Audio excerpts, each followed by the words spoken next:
Bonsoir, nous allons faire une petite révision avant d'aborder le cours sur les gammes majeures et les gammes mineures. Nous savons que parmi les gammes, nous avons des gammes majeures, nous avons des gammes mineures. C'est tout comme on peut avoir dans la vie normale d'un couple, on a un homme et une femme. L'homme a son devoir et la femme peut aussi avoir ses devoirs. Nous avons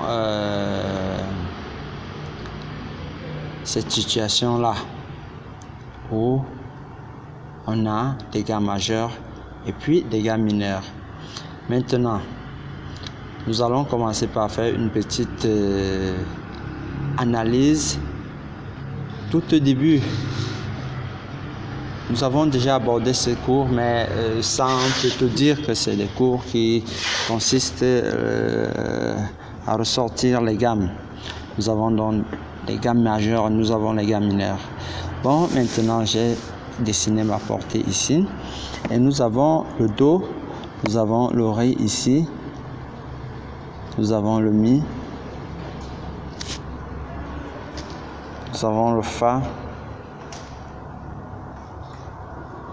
nous avons le Sol, le La, le Si et le Do. Là, nous avons donc ce qu'on appelle une gamme.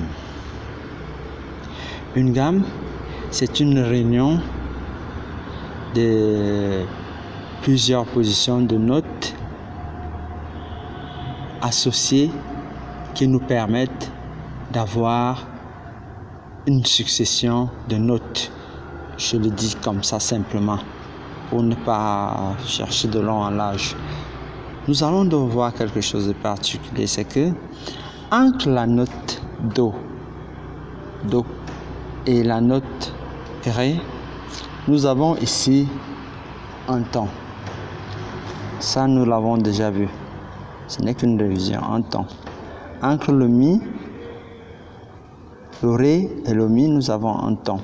Entre le Mi et le Fa, nous avons un demi-temps. Entre le Fa et le Sol, nous avons un temps.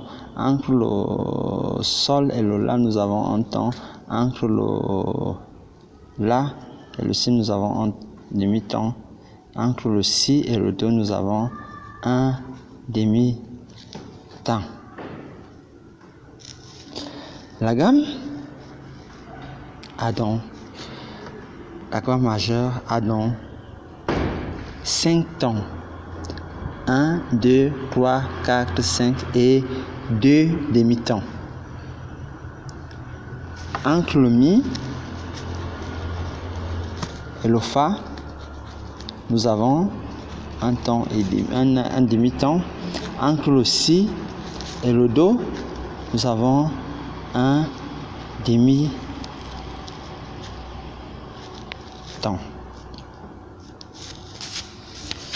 Ici, ça nous renvoie aussi à un cours qu'on appelle les intervalles.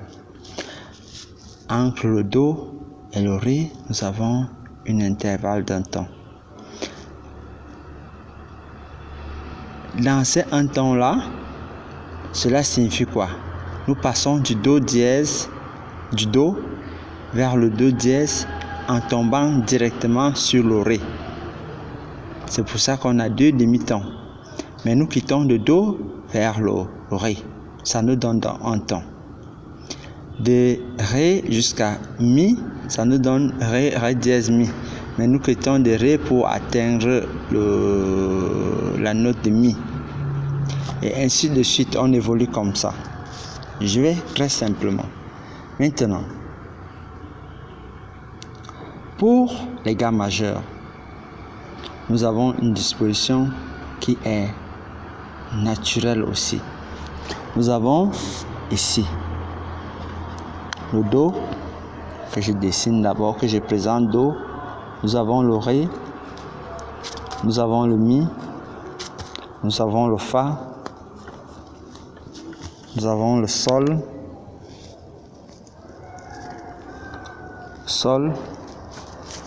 le La, le Si et puis le Do. J'expliquerai simplement pour qu'on n'ait pas de problème après. Maintenant, la première note est ce qu'on appelle généralement la note majeure, grand thème.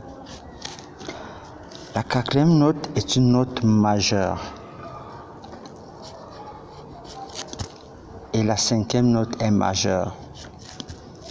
À l'octave, nous avons aussi la note majeure. Et les notes qui sont entre les majeures sont appelées les mineurs. Mineurs, mineurs, mineurs. Donc nous avons 3 notes majeures, puisque la première est aussi la dernière. Nous avons 4 notes mineures. Nous avons donc le Ré mineur, nous avons le Mi mineur, nous avons le La mineur, le Si mineur. Voilà à peu près comment se passe la constitution des gammes diatoniques. La constitution des gammes diatoniques qui signifie des gammes à 2 tons.